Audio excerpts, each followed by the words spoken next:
Vamos a no será bueno para a ver, pues vamos. Compañera, compañera, 4, vamos ahí. Oye, ahora.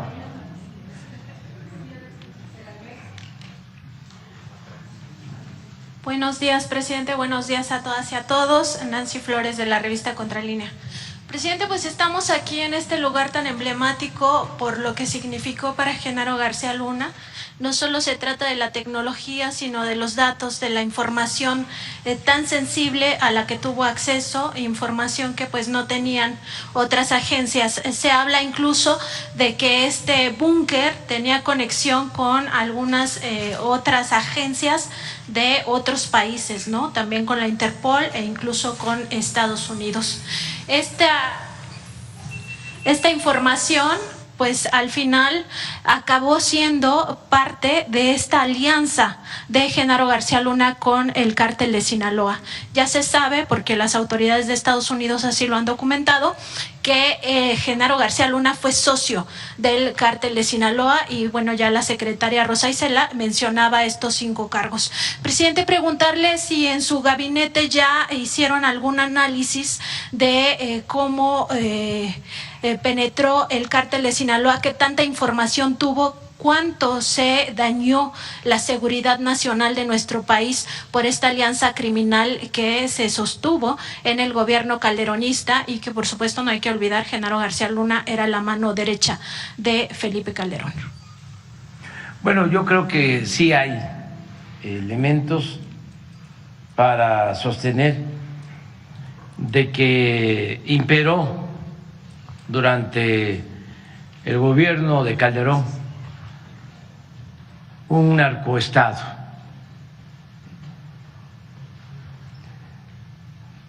Porque fue un gobierno de principio a fin, violatorio de la Constitución, un gobierno, como lo dijimos en su momento, espurio. No hay que olvidar los antecedentes. A Calderón lo impusieron los oligarcas de México.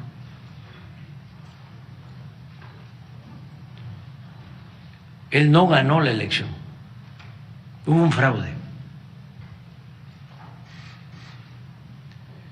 orquestado en el que participaron funcionarios públicos, el presidente Fox, los medios de información, las cúpulas empresariales.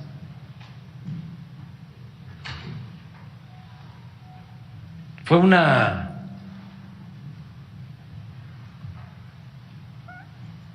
asociación de intereses para evitar que se llevara a cabo un cambio verdadero en el país. Al final, esto para los jóvenes, a Calderón se le impuso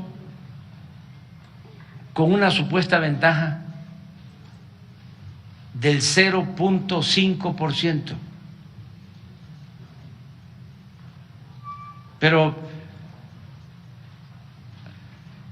hay evidencias, pruebas de que en Guanajuato, y esto explica muchas otras cosas que se están padeciendo hasta la actualidad, porque en esa elección tomaron las casillas, todas. Y esto confesado por el secretario de Gobierno de ese entonces. Existen las pruebas. Lo grabaron en una reunión, se publicó ese testimonio en el periódico AM de León. Y ellos hablan de que le aportaron 300,000 votos falsos a Calderón. Si la diferencia fue de 240,000 solo con ese operativo en un estado, se prueba que no ganó. Pero no solo fue eso, en Nuevo León, Natividad González Parás, que era gobernador, se metió porque hubo un acuerdo con los gobernadores del PRI para apoyar al PAN. Como después, cuando fue candidato el licenciado Peña Nieto, hubo un acuerdo para que los gobernadores del PAN y dirigentes del PAN apoyaran al PRI. Fox no llamó a votar por la candidata de su supuesto partido, Josefina Vázquez Mota, llamó a votar por Peña Nieto. Es que tenemos que recordar todo esto, porque si no, no entendemos cómo se fueron presentando las cosas. Y lo mismo sucedió en Sonora. El gobernador Burs ayudó en el fraude. Y en Coahuila, y tenemos los testimonios del gobernador, que por cierto está preso, de Tamaulipas, las llamadas de la maestra del Bester, las llamadas del secretario de Comunicaciones de ese entonces de Fox con el gobernador de Tamaulipas, agradeciéndole por la participación en el fraude. Bueno, el propio testimonio de Fox diciendo, claro que participé. Pero no me descubrieron. La prueba es que no me hicieron nada. Esto es lo que él dice. No lo puedes volver a poner. Entonces, ¿qué hace Calderón? Primero demuestra que no tiene autoridad moral, que no tiene principios, que no tiene ideales, que es un ambicioso vulgar. Bueno, está también de manifiesto su frase cuando le hace una entrevista Denise Dresser. Es de la de Televisa, ¿verdad? Merker, Denise Merker. Y dice, oye, ahí está la entrevista, pero tú aceptas toda la guerra sucia en contra de López Obrador. Estamos en campaña. Cuando se lanzaron con todo, con la frase de que yo era un peligro para México, que por cierto la acuñó un publicista estadounidense,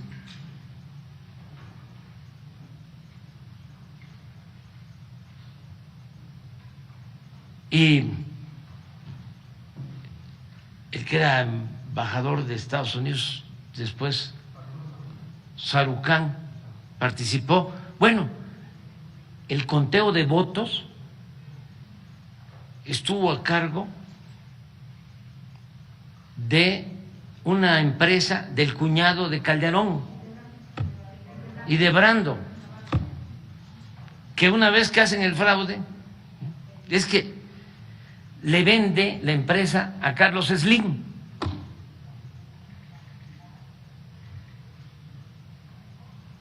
O sea, todo esto sucede. Entonces le dice Denise Merker, pero tú sabes de esto, ¿sí?, y lo permites. Y él contesta: mira, Denise, como dicen en mi pueblo, haiga sido como haiga sido. Entonces, eso refleja bien la personalidad de Calderón. Él tiene instintos autoritarios y es un prototipo de la derecha y el conservadurismo en México.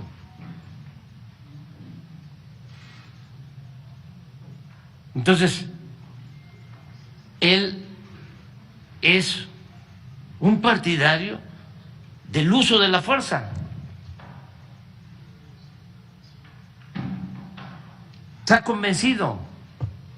Bueno, hasta el día que juzgaron a García Luna, su último comunicado sobre este tema, ¿qué dice? Yo ordené el combate a los narcotraficantes y lo volvería a hacer. O sea, yo les declaré la guerra y lo volvería a hacer. Porque es una manera de pensar, de ser. Por eso somos muy distintos. Por eso siempre hablo de que existe el pensamiento conservador y existe el pensamiento liberal. Pero no solo Calderón, hay millones que piensan de esa manera. En la mano dura, en mátalos en caliente, en que hay que barrer, hay que limpiar. Otra cuestión que es muy ilustrativa es esa conversación que narra el que fue gobernador de Coahuila, Moreira, cuando dice Moreira que tienen un diálogo y le pregunta a Calderón por una persona y le dice: hay que castigarlo, le dice Moreira, y Calderón le dice: no, hay que eliminarlo. Y dice Moreira: Felipe, fíjense, para que Moreira haya dicho eso. Felipe, me diste miedo. Miren, el arquitecto Pani era muy cercano a Obregón y una vez le preguntaron: oiga, si usted que es tan cercano a Obregón, usted que es tan cercano a Obregón, ¿por qué no le pide que le ayude para que usted sea el próximo presidente de México? Usted es un hombre inteligente y sería muy bueno. Estaba en Hacienda, Pani. La respuesta de Pani es muy ilustrativa.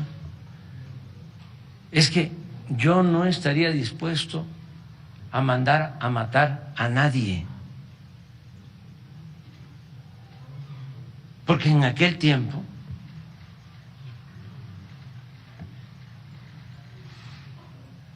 precisamente en ese periodo fue lo del asesinato de Serrano y lo de Huixquilac en Morelos, y así era. Pero esa mentalidad autoritaria, facha, desgraciadamente, se mantiene, prevalece. No se olviden que cuando el presidente Madero hubo autoritarismo, la hazaña con que asesinaron a Gustavo Madero es horrorosa. Bueno, el asesinato del presidente Madero, del vicepresidente Pino Suárez, por Huerta, y al que escogieron como sicario para asesinarlo, que había estado en otras partes reprimiendo movimientos campesinos revolucionarios, y la forma como toman la decisión, pero también cuando se lleva a cabo un movimiento popular patriótico durante el gobierno del general Cárdenas, lo mismo. Bueno, mandaban de Italia volantes de Mussolini para apoyar a la derecha mexicana, al conservadurismo mexicano. Volantes fabricados allá y volantes, a ver si ni uno de mis libros los tengo, esos volantes, creo, sí, hechos allá, en Italia, y dirigidos con mucha claridad a la clase media, a ciertos sectores de la clase media. Entonces, de ahí se inspira y se forma Calderón. De modo que cuando va en busca de legitimidad, lo que no obtuvo en las urnas, porque yo sostengo que en esa elección nosotros ganamos con más de 5 puntos de ventaja.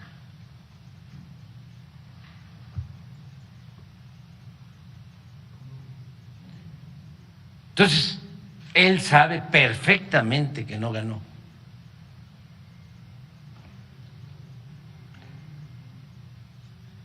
Alguien le aconseja, porque en ese entonces no había una situación de descomposición en el tema de la inseguridad. Había, desde luego, desde hace tiempo, narcotráfico y violencia, pero si se ven los niveles que habían antes, ahorita los vamos a ver. Pon la lámina también de homicidios.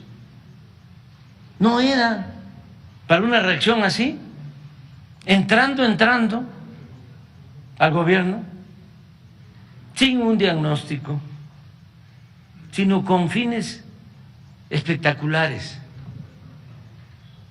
para legitimarse. El otro día, una compañera que no sé si miren, esto lo mandaban desde Italia en la época.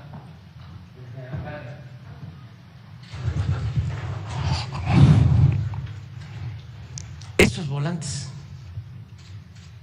son de un archivo.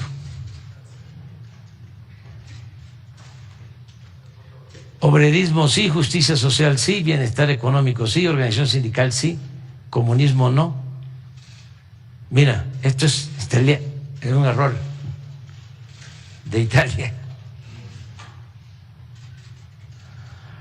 ¿Por qué? Es traición a la patria,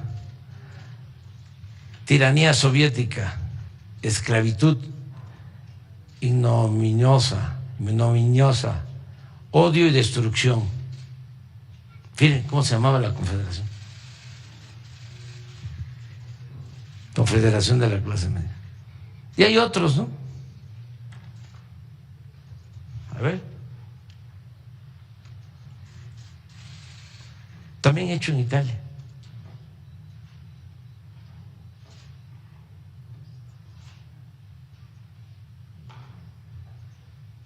También Confederación de la Clase.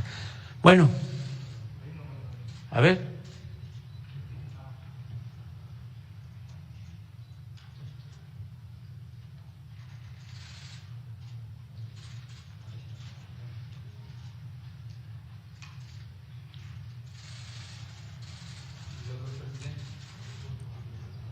A ver.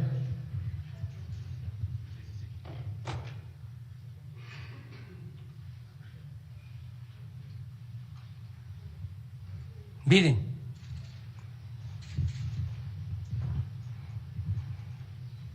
Aquí estaba Fox. Este es exactamente 18, ¿no?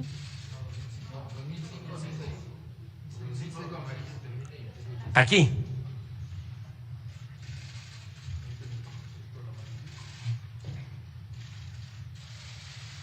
No había. Estos son homicidios.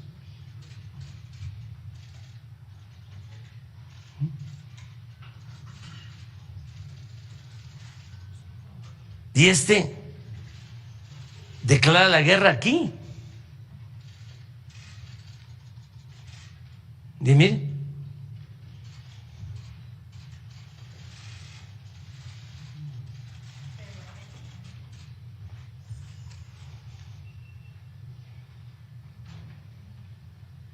O sea, desde que tomo posición, creo que es aquí, ¿no? 18, aquí.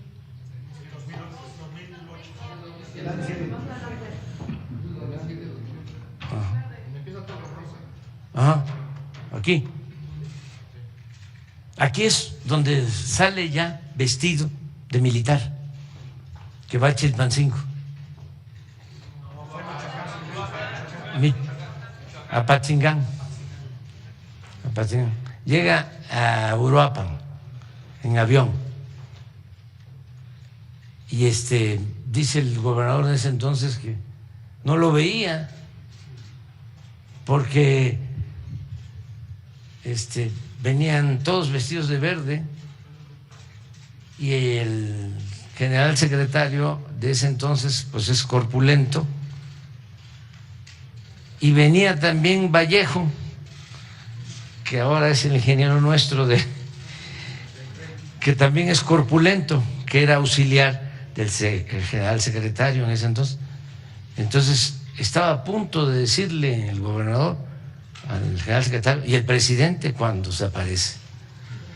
Bueno, su chamarra verde y su gorra. Y todavía en el camino hacia Patzingán, que es tierra caliente, le dice, oye, ¿no te vas a quitar la chamarra? Dice, hay mucho calor allá. No. Y se la aventó así con chamarra y ahí fue a declarar la guerra.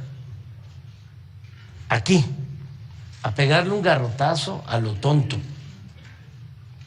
Él. El que le aconsejó, o los que estaban detrás de él, o los que lo malaconsejaron, quién sabe, ¿no? Pero él le pegó sin duda un garrotazo a lo tonto, al avispero. Y a partir de ahí, aquí, estos 2 años, 10 y 11, son los mayores índices de letalidad. En los enfrentamientos, todos los heridos eran rematados. Eran más los muertos en los enfrentamientos que los heridos y detenidos. Era el mátalos en caliente. Y esa era la idea, de querer resolver el problema así. Entonces, es un asunto de fondo. No es que a este hombre se le ocurre hacer un búnker y el túnel y no. Por eso también los condecoraban, porque esa mentalidad no solo es de México, eso prevalece también en Estados Unidos. Si uno les dice, atiende tu problema de fentanilo, de tu consumo de droga, ¿sí?, fortaleciendo a las familias, evitando la desintegración de las familias. No corras a tus hijos de tu casa desde que son adolescentes. Manténlos. El Estado te va a dar a ti. Si ellos tienen muchos recursos, ¿por qué no le dan a cada familia para que mantengan a sus hijos cuando menos 3 años más? Y que no a los 18 ahuequen el ala. ¿No les he estado yo planteando de que fueron 2 padres? Con todo respeto lo digo. Por eso la fortaleza nuestra, por eso hemos aguantado los mexicanos, por nuestras culturas que tienen profundas raíces. De ahí viene nuestra fraternidad, la importancia que tienen nuestras familias. Les comentaba yo de cómo unos padres en Estados Unidos, y lo describía un articulista con mucha normalidad, fueron a un juez a denunciar a un hijo que no se quería salir de la casa y ya tenía 30 años. Papá y mamá a denunciarlo y el juez les da la razón y para afuera. ¿Ustedes creen que en México hacemos eso? Con todo respeto lo digo. Lo mismo con nuestros adultos mayores. Aquí no hay el número de asilos que hay en Estados Unidos, que hay en Europa. Aquí tenemos a nuestros papás, nuestros abuelos, los cuidamos. De allá al asilo. Y una vez al año los van a ver. Entonces, ¿por qué no atender eso? Si el joven opta por las drogas, por el fentanilo, pues es que le hace falta algo, le hace falta amor, le hace falta atención. Viven en la soledad, en el desamparo. Es una forma de vida muy materialista. Entonces, se requiere ver eso, atender a los jóvenes. Lo otro, la propaganda. ¿Qué se dice del fentanilo? Nada más las declaraciones de los legisladores oportunistas del Partido Republicano, que están sacando provecho, raja, del dolor humano. Porque hay mucha hipocresía. Si ellos reciben dinero de las grandes corporaciones, incluso de las farmacéuticas, para campañas, dinero para sus campañas de los que fabrican las armas, de los que comercializan las armas. Y ahora me salen que están muy preocupados. Si estuviesen realmente preocupados, estarían atendiendo las causas que llevan a que los jóvenes tomen el camino de la drogadicción. Entonces, pon la anterior, la de letalidad. Miren, esto es muy claro.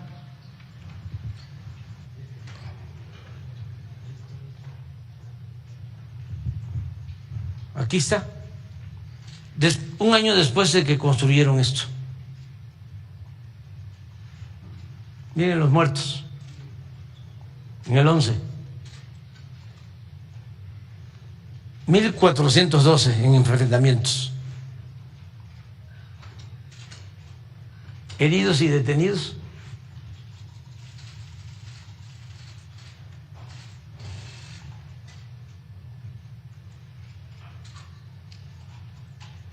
Esta es la diferencia, lo nuestro.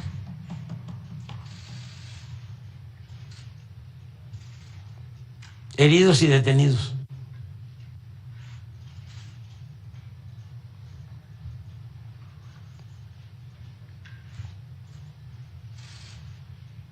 Para entender el contexto, las circunstancias en que se llevaron a cabo estas cuestiones. Entonces, nos importa por eso, porque es un debate de fondo sobre cómo enfrentar un problema grave, un fenómeno como el de la inseguridad y de la violencia. O sea, hay dos maneras: una es atendiendo las causas y otra es atendiendo efectos con el uso de la fuerza.